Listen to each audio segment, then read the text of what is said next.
Hello, I am so excited to go ahead and just go ahead and talk about sales, handling sales objections like a boss. The boss that you are, the boss of your life, the boss that you are as a CEO, but more importantly, handling sales objections because they come up. Not everybody is going to say yes, and that is a harsh reality, and that is the truth.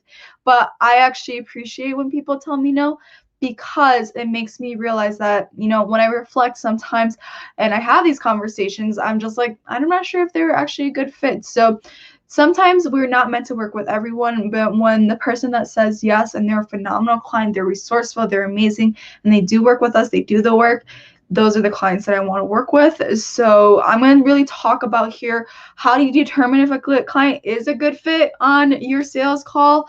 That is really critical, and we're going to be talking about filtering, all the things that you need to know. Just so you know, if I'm looking this way, that means I'm looking at my camera because I'm filming this on a webcam, this awesome webcam, the Logitech C922. It is dope. But in any case, if you are not already aware of, if you want the recordings of these videos and you really just want to take advantage of all these resources, go ahead and sign up with this link, bit.ly clients on autopilot. You're going to get access to basically everything that we are talking here and even more. So honestly, this is just so much value, and take advantage of it. It's not costing you anything. Just type in your email and I will send more information your way. And you would also get an exclusive invite to my top secret project that is coming out within the next couple of days. And we will have more information on that coming out sooner rather than later. And so I'm really excited about this. So without further ado, if you are watching this live, go ahead and comment that you're watching it live. And if you don't know who I already am, my name is Tina Lopez. I'm an online business coach helping online coaches like yourself start and scale their businesses to 5K without large audiences, email lists, and paid ads. And basically, I just help you with your business. I'm your business gal. But in any case, if you are watching this live also, or if you're watching a recording and you want to take advantage of, my audience on Instagram, then go ahead and screenshot this video, post it to your Instagram stories, and tag me at Tina Lopez Coaching, and you guys will get free marketing, a free audience growth on my platform. So go ahead and feel free to do that. And I'm on Clubhouse, Tina Lopez. So anyways, I did all the plugs that I need to. Let's get into the real conversation, the real reasons why you're here, and we're here to talk about handling sales objections like a boss. So in any case, let's get into it. So let's talk about, the top 3 sales objections that you will get. The top 3 sales objections that you more than likely incur is time, money, and spousal objections. And all of these objections are valid. But here's the top 2 things that I want you to know. When it comes to being an entrepreneur, whether you're working with entrepreneurs or not, these objections, they're kind of just like filters. Think about like you had a screen come in front of you, and then these are just kind of like the surface level reasons as to why they do or do not want to say yes on the phone. They'll usually say, oh, I have no time, I have no money, I have to ask my spouse, my husband and wife, my partner, etc., etc. Now, when it comes to doing and identifying these objections, more often than not, there's actually a real reason as to why they may be saying no, I think about it, or something like that. It's not necessarily the surface level objections that they are talking about. And this is really important because the second thing that you really want to really identify is, I'll ask them and say very honestly, okay, if they say, oh, I don't have the money, I'll just really straight up and ask them and say, okay, so is it just truly about the money, or is it truly that you just don't want to be part of our offer? Don't want to be part of, our program? And by this point, this is actually going to be able to distinguish the difference between these two, because if it's just about the money, we can figure out how to find the money. But if it's really that they don't want to be part of your coaching offer, then, save yourself the hassle of, going and pursuing forward with this call. Because if they don't want to be a part of the offer, they don't like what you have to sell, then cut your losses. You're not wasting any more time. But if they truly just say, okay, Tina, it's about the money, Cool. So if I were to, get this to fit within your budget, is this something that you would like to get started with today? Right? This is a great question for you to ask because you are identifying, okay, is this something that they really want to do? You're actually getting pre-agreement on the call before you actually even enrolled them. And this is actually testing whether or not they actually want to invest and be part of the program. If they really want to be a part of the program, they're going to say, yes, we can figure out the budget, we can do all these things, you can go on and go for it. And you can have that conversation going forward. But this is really isolating the objection, whether that be time or money. For example, if it's time, if we can help you find the time, is this something that you want to pursue today? If we can help you, find the money, is this something you want to pursue today? If this is something that we can talk about with your spouse today, is this something that you want to do today, right? I'm really just isolating this objection to identify, okay, if we can figure out how to handle this objection, the surface level conversation that we're having, then we can move forward, right? Because if the client truly loves your offer, then they will actually go to ends of the earth to do it. But there is two things that really drive humans, psychology, everything. And these are the top two things. This is fear and this is love. Think about that. Think about all the romance novels, the movies, all these things. People do, wild and crazy things out of love. And they also do wild and crazy things out of fear. And so what tends to happen when it comes to these objections of money, time, spouse, that may be the surface level objection. And, this is on a case by case basis. Some people truly don't have the time, the money, or they truly just have an agreement with their spouse. And I understand that, but you need to identify what is the actual deeper reason. The deep reason sometimes is fear. People may be scared of, not of doing something that's different, because the thing that I've learned the most is that when we stay in comfort feels good. It feels like amazing. It's just like comfort's right there, right? But when we stay in comfort, we tend to resist more to things that come to change. And your program may be that sign of change, and they may be like a deer in the headlights, like wondering like, oh my goodness, my comfort is going to change. But then you need to ask them and very honestly tell them, okay, so given what you told me, which one scares you more? Staying stuck where you're at right now, or doing something that can dramatically get you closer to X vision, right? And this is going to really test. If they love what they're doing, then, they're going to stick to do what they're doing. But if they are so like sick and tired of just staying stuck, being at where they're at, they're going to do whatever it is to move forward. But you need to identify and really ask them these questions. And this really comes to your sales leadership here. And this is probably easier said than done, but if you want sales leadership, then you got to ask these questions, because more often than not, how many chances is a prospect going to hop on a call with you and do that? Probably only once, right? You have this one shot and you really want to take advantage of it. And the way that you take advantage of it is that you really need to identify what is the real objection. So let's kind of recap a little bit on how you go about doing this. I'll ask them, okay, so is it truly that you don't have the X objection, whatever they say, time, spouse, money, or is it truly that you just don't want to be part of this program, right? And they're more than likely going to say, no, I want to be part of this program. It's just I have these objections. Cool. So if we can help you, find time, money, spouse would be a different story, then is this something that you want to get started with today, right? And if they say yes, cool, you kind of already got this pre-enrollment. Now, the follow-up question to them, if they say yes, is, okay, so given what you told me, where can you find the time to do this? Where do you think the money would be in order for you to accomplish X vision? And this is just a conversation for you guys to figure it out. There's PayPal credit as an option, there's credit, there's loans, there's IOUs. Honestly, there is so many different things for you to do. And this is really critical when it comes to money. Here's the thing that I gotta say about money. Do not assume that an individual does not want to, borrow money, invest their money, do anything they have. Because here's the thing. What if what you are offering is more important than money, right? Let's think about that here. What if what you're offering is more important than money?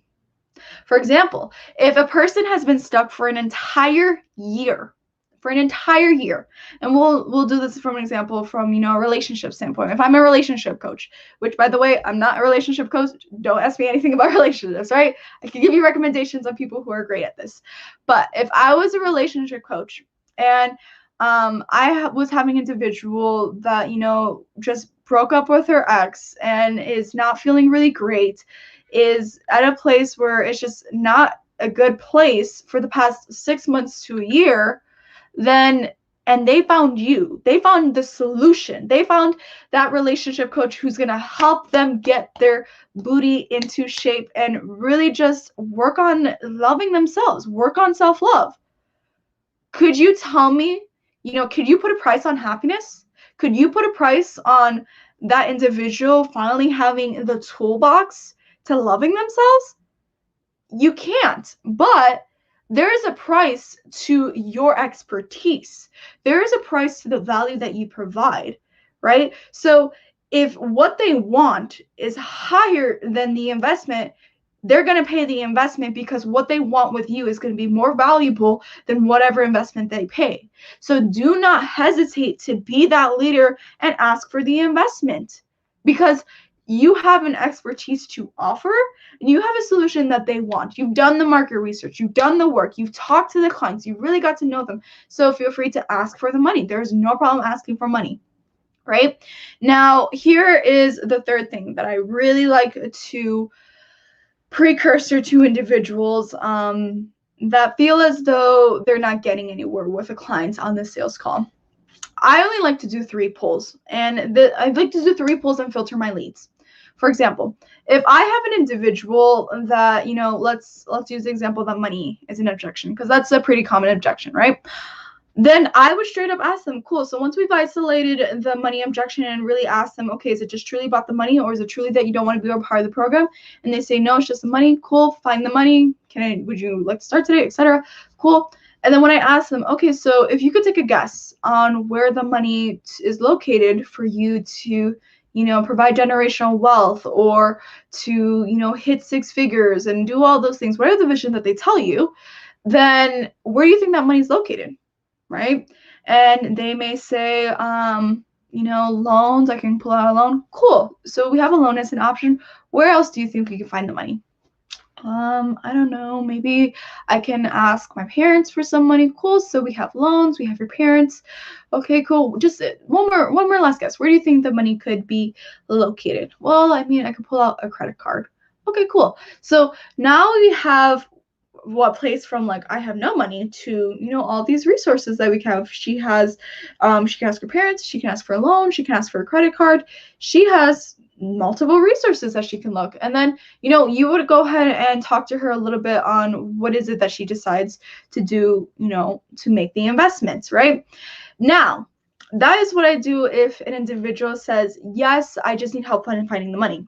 But if I have an individual that tells me, it's just like I want to be in this program and I don't know where the money is, and I talk to them and they say, and they're not open to being resourceful, they're not open to working with me to figure out how to find the time, money, investment, etc., etc. And after I did 3 polls, I'm not going to work with them. Here's why. I don't work with an individual that is not resourceful for themselves. And this is going to be a true testament when they hop on the call with you. This is going to be a true testament if they hop on the call with you and they say, hey, Tina, I want to do this, but I really don't want to do this, right? When you have these 3 polls and they're like, oh, I just don't know. I'm not going to pull out a credit card. I'm not going to go into debt. I'm not going to do that. Cool. So after I ask 3 polls and they tell me, no, I'm not going to do any of that, great. So then I'm just going to say, honestly, so-and-so, I don't really think it's a good fit to work with each other, because I'm going to be very honest with you. I want to work with you, but if we can't work together to be resourceful on how to source the investment, find the time, all these things, I don't think that we'd be a good fit together. I straight up have told people that. And that has worked wonders, right? Because maybe now you have this conversation where you really test them and then they're like, no, I want to do it. Cool. So, where can we get started, right? Either this is going to this is going to be a conversation where they're going to be like, you're right, I don't want to do this. Or this is going to be a conversation where you're like, no, I really do want to do this, right? So you want to determine the distinguishment and the difference between the two. And just from, a coaching perspective, when it comes to clients that are not resourceful, first of all, I'm not desperate for anyone's money. You should not be desperate for anyone's money. Clients' desperation, that's not what we want. That's not what we're here for, right? But if an individual is not going to be resourceful for me, then can you imagine when we hop on a coaching and I'm working with them and they're not doing the work, they're not doing this, and then by the end of the program they wonder why they didn't get results because they didn't do the work. They didn't want to ask questions. They didn't want to be helped or guided or anything. Then they tell you that this wasn't a great experience, but they didn't do the simple thing of getting resourceful on a call. So what makes you think that they're going to be resourceful when it comes to working with you in your program? So this is a good filtration system to determine whether or not you actually want to work with the said individual.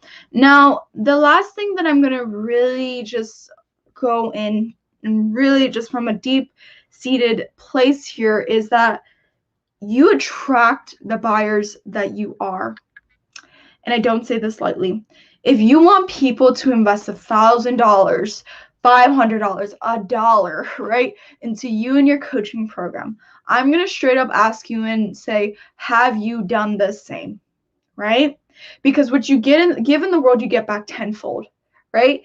If you would not be that person that does not invest, $500, $1,000, anything of that nature into your own business, into your own, coaching offers and things like that, then how the hell can you expect someone to invest that money into you, right?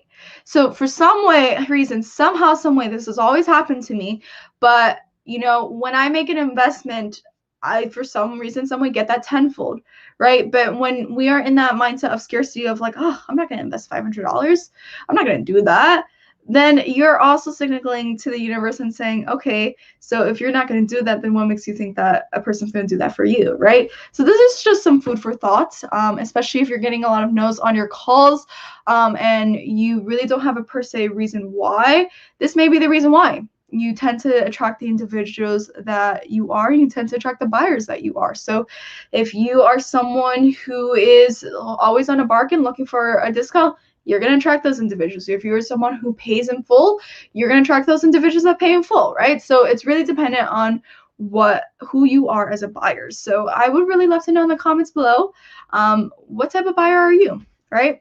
Put that in the comments below and we can chat there. But in any case, this wraps up the handling sales objections like a boss. We're going to be hosting a live webinar. I believe it's this Wednesday. I have to double check my calendar. You will get all the information, especially go ahead. Forgot to do this.